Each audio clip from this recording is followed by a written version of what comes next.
Bem-vinda. Obrigada. Qual a importância de uma mulher, de uma corajosa e empoderada mulher, falar sobre o planeta? O que os olhos de uma exploradora nos dizem? It's important for a woman to talk about the planet because we are creators. We're creators of life.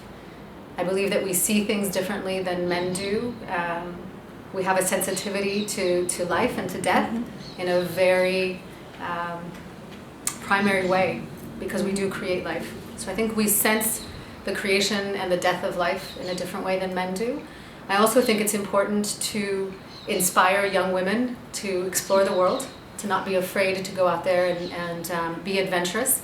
And being able to be in front of the camera is one of the things that I can offer. I didn't choose to be born a woman, but I think it's something that I can use to the advantage of others so that they may be inspired to do a little bit of the same. And I think that through the eyes of someone like myself, because I come from one culture, but I've grown up in another one and I travel throughout a lot of cultures, I can bring a sensitivity to what culture really means in our life as humans. That it's important for us to understand our interconnectivity with all humans on this planet and with the nature that we live in, because we're completely interconnected. Com que idade você começou sua jornada? Sempre foi um sonho ser exploradora e contar suas histórias em defesa do planeta? I believe I started exploring when I was born. Partially because I was born into the family that I had, and by default I always saw them in explorations, in travels, that I never saw any limits to what my home was. My home was much more expansive than the doors and the walls within which I existed. So by virtue of that, everything was always open to me. And that, I believe, is a great privilege and something that I honor, that I inherited, is the vision that I can go anywhere and I am part of that world. But I also believe that it happens little by little, the connection with what that means in my life. When I was 9 years old, I first traveled really to what would be considered in my life an exotic place, which is the Amazon rainforest. And it just opened up my eyes to something completely different than what I was used to. It's important for us to give our children that opportunity, whether it's our backyard, whether it's a park. Being able to look at things with wonder and curiosity is what it's about. And I think it's important that we do as much as we can on that level. É impossível falar da exploração marinha do século XX sem falar do grande Jacques Cousteau. Vi que você chegou inclusive a acompanhá-lo em uma de suas expedições quando criança à Amazônia. Qual a influência e o significado de ser neta de alguém como Jacques Cousteau? Being the granddaughter of Jacques Cousteau has a lot of meaning, not just for me, but for a lot of people. And I did not understand that until I was an adult. When I was about 8-9 years old, I realized that he was a public figure. And it was a very specific moment when he let my hand go to sign an autograph.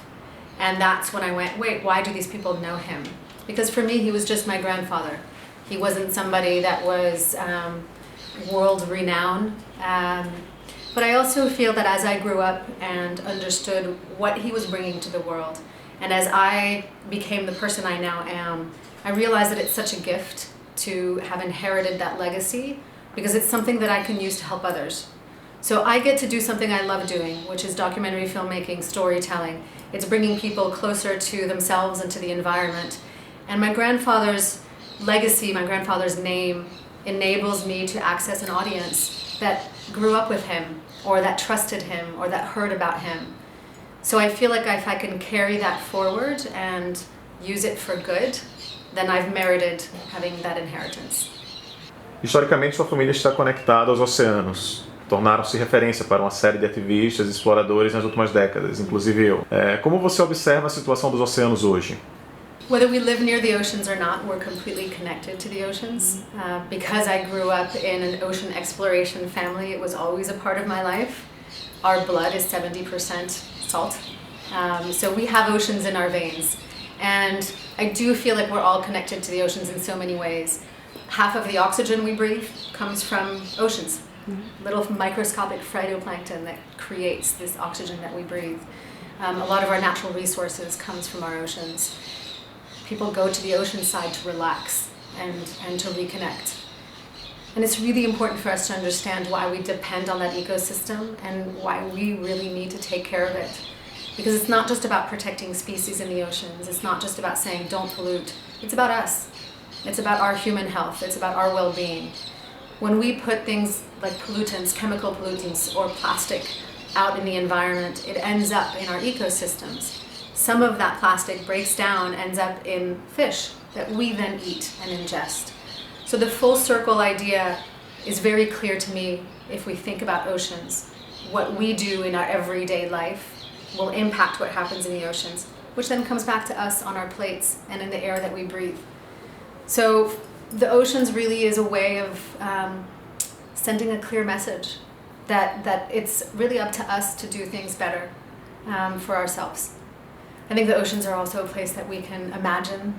It's a place of magic and sometimes a place of meditation. Because when you're diving in the water and you're just surrounded by water, it really is a meditative feeling. O que você acha que seu avô diria hoje, sabendo dessa situação dos oceanos? Como você acha que ele reagiria? I think my grandfather would be really sad about what's happening in the oceans.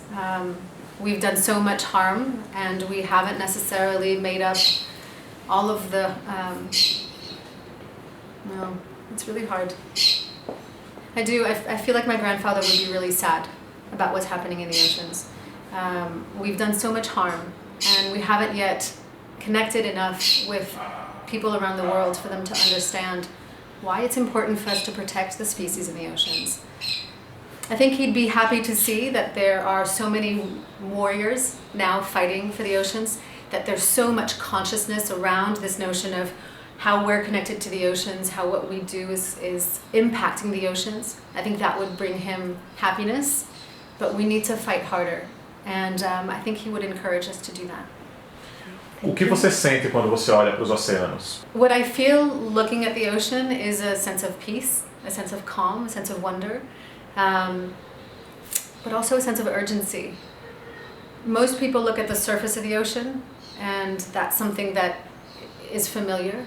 If the sun is shining, you see it shining, but the whole story is below. And for me, it's inspiring. Being in the ocean is inspiring. Seeing animals in the ocean is just, it's magical. You know, I tell this story often and I think it's important. I had the opportunity of swimming with whales in Hawaii. And there was a mother and her baby. And she allowed us to be there with her. Because that's really the feeling is this notion that she allowed us to be there. And she let us swim side by side with her, and there was a moment where she turned her eye and looked at me. And it's such an overwhelming sensation of existence. To have that majestic animal just look at you for one moment, you realize you exist in this world.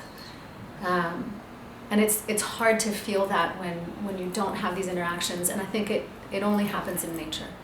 Que conexão você gostaria de ver entre os humanos hoje?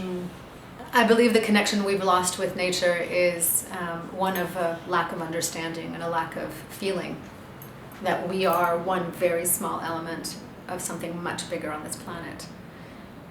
I think we've lost it because we walk on concrete, we stare at our cell phones, we're very much concerned about how many likes we have on social media instead of sitting and contemplating a tree, breathing air and being thankful that it's clean.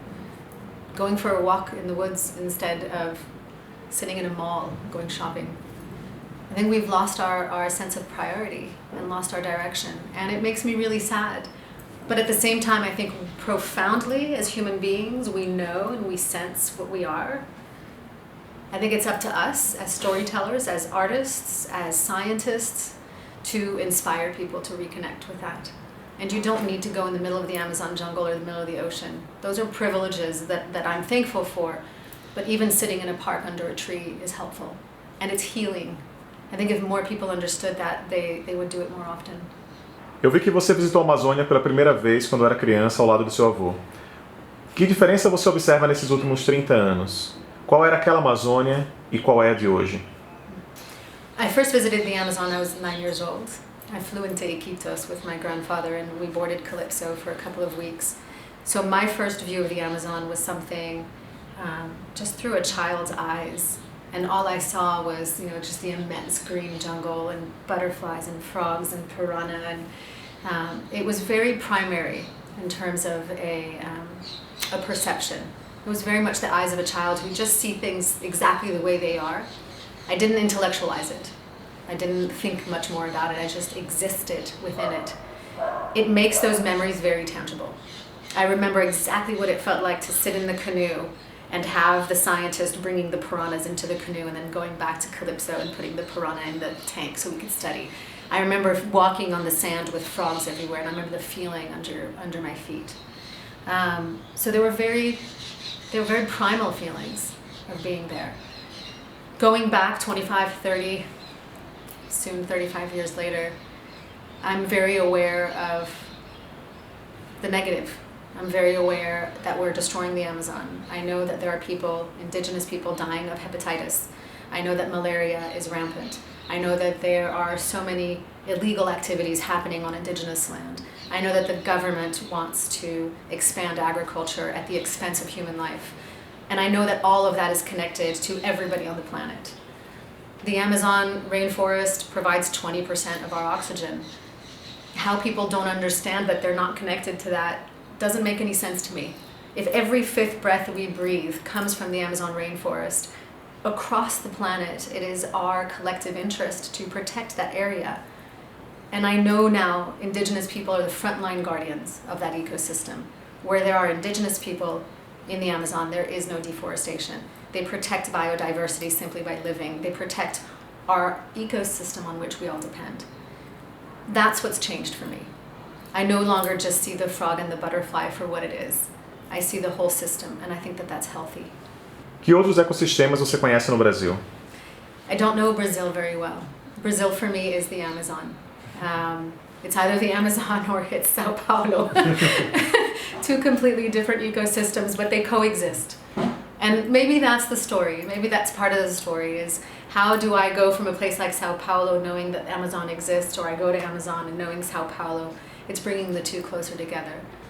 Because they live in duality, and yet they're part of the same place. Que relação política e ambiental você faz do Brasil com o mundo? Whether we like it or not, politics are involved in the environment. Politics create laws.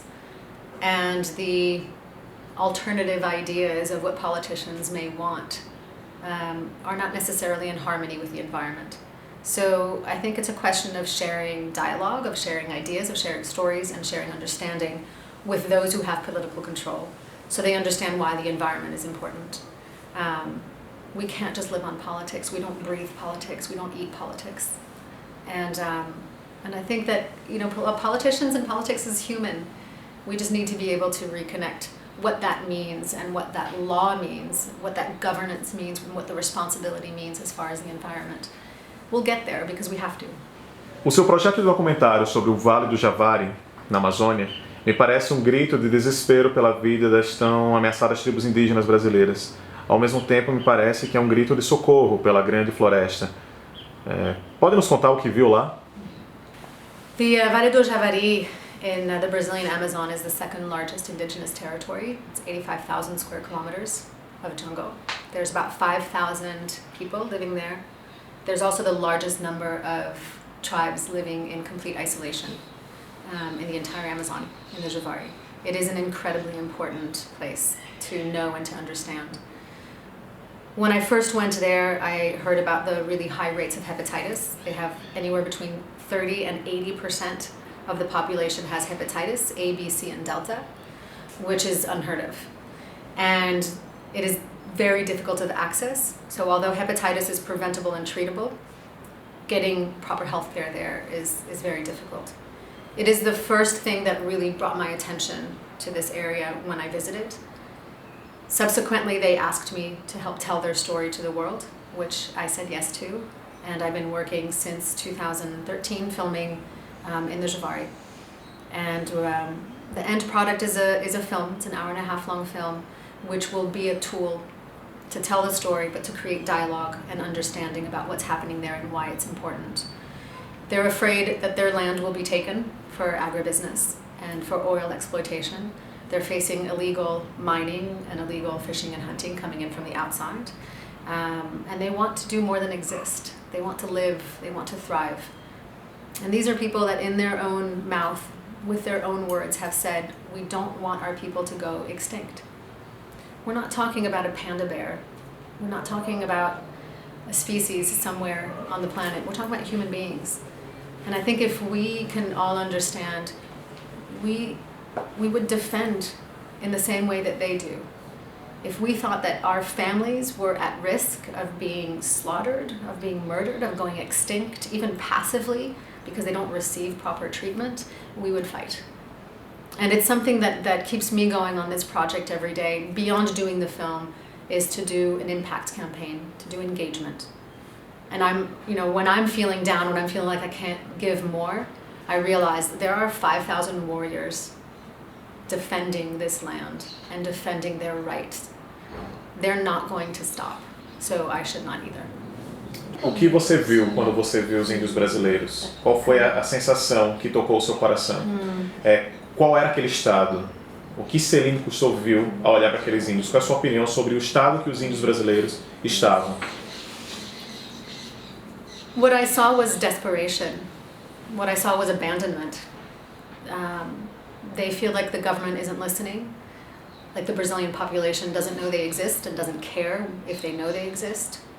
There is this recurring notion that people say, oh, there's too much land for too few indigenous. But it's not about that. They understand that they too are protecting a territory that we depend on. And that desperation is really hard to see. It's really hard to hear them worry about going extinct. It's a very real feeling. And I think when people are dying, when they're desperate, they start getting angry. And the outside world only sees the anger. They don't see the pain. They don't see the desperation. These are people who are extraordinarily connected. They are smart. They are open arms welcoming. They live off the land. They know how to harvest. They know how to hunt. They know how to take care of their young. They have incredible knowledge of plants. All of that is something that we should value. And they believe nobody values that. And it's terrible because, again, I keep going back to this, but we depend on them for the air that we breathe. And I think if we valued their existence more, we would understand ourselves more. E o que você acha que nós podemos aprender com eles? Em meio a todo esse problema que você observou, existe algo que os brasileiros possam aprender com aquelas comunidades? Well, I think on a very practical level, they can learn a lot about medicine. Most of our Western medicine has its origin in plants. The shamans and the healers in the Brazilian Amazon know the ecosystem. They can walk through the forest and say, this plant is good if you have a stomachache. This is good if you have a headache. Oh, we need to do this and mix these two things if you have fever, right? We don't know that anymore. We could learn so much from that, from understanding our own environment. They also live in complete harmony with their environment. There is no word for them for sustainability. We've made that up. They've always lived in balance with their ecosystem because there's no other way to live. And that for me is brilliant and at the same time so simple. We've reinvented this whole thing around sustainability, sustainable living. They've always done it. They've always known how to live in equilibrium and in harmony. I think we're relearning that. And if we could only see them for the as joyas, just for the gems that they are in life, of that profound understanding, I think we would be better off. Através de sua fundação, você tenta encorajar novos artistas, cineastas e novos artistas criativos a contarem suas histórias humanas e ambientais. Qual a importância de empoderar novos ativistas? It's incredibly important to empower new activists, new storytellers, new creatives to get involved in the environmental world, in causes, because it's about reconnecting to ourselves. It's about reconnecting to environment. And whether we do it through documentary filmmaking, art, photography, medicine, accounting, whatever it is, I really feel that the more people we can bring into the realm of purpose, living with purpose, the better off we're going to be. Cause-centric Productions was created to tell the story of grassroots organizations and individuals who are doing amazing work in the world, but might need a visual communication tool to tell their story. We then created the Céline Cousteau Film Fellowship as a nonprofit organization to give an opportunity to young people who want to get involved in storytelling for environmental or humanitarian causes, so they could be in the field telling the stories and understand what it is to contribute to that. So it's various ways of bringing those worlds together. Nesses 12 anos, você observou o nosso planeta de muitas formas. Definitivamente, você viu muitas coisas. Mas se pudesse nos dizer qual foi a pior coisa que presenciou e qual foi a mais bela? Something in general that's very hard for me to see is people's lack of empathy, when people just don't care. And it's not something, it's not one moment in life, it's just over and over and over again.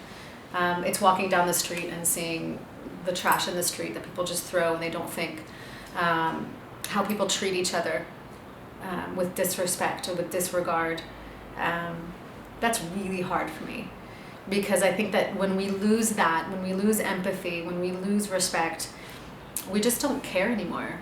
We set things aside and we live as individuals, and I think day in and day out, that's what wears on me.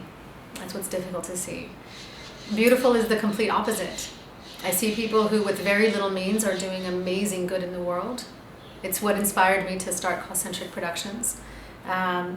One person in the Peruvian Amazon who's helping with health for indigenous and river people, and who against all odds is doing what she can. Another man who's helping with agriculture in Uganda, who with very little means and just himself is helping a community grow. That inspires me every day. And those are the beautiful things for me that really motivate me to continue, because again, we get into this circle of it's too hard, it's too hard, it's too hard, it's too big. You talk about climate change, I can't touch it, it's too big, it's not accessible. Just do something every day. There's always somebody out there who's fighting for good. You can get up in the morning and do something good every day. You don't need to take all of it on. So the good I see in the world is that those are the moments. Other moments that people may want to hear about are, a moment with an animal, the whale that looked at me in the eye. Being able to swim in the water with an anaconda might not be everybody's dream, but I got to do that in the Amazon, and you just realize, wow, I'm such a small part of this. Moments just sitting around a fire, talking to people or listening. They're all beautiful. Que mensagem Céline Cousteau deixaria para os brasileiros e para os habitantes da Terra hoje? If I had a message to Brazilians, it would be to value what you have. Brazil is, from the small part I saw in Amazonia, it's amazing. It's beautiful, it's vast, it's diverse. The people are diverse. I see so many cultures in one place, and that for me is inspiring. I think to be able to value that would be very important, and to understand why that matters. The diversity of ecosystems in this country. I mean, I dream of going to Fernando de Noronha. I dream of going diving off of the coast. Pantanal, everybody says, go, you have to go. And it's here, it's at your feet.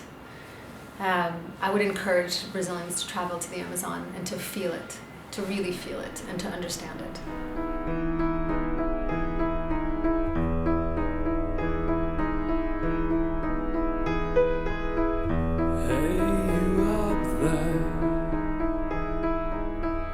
What you doing?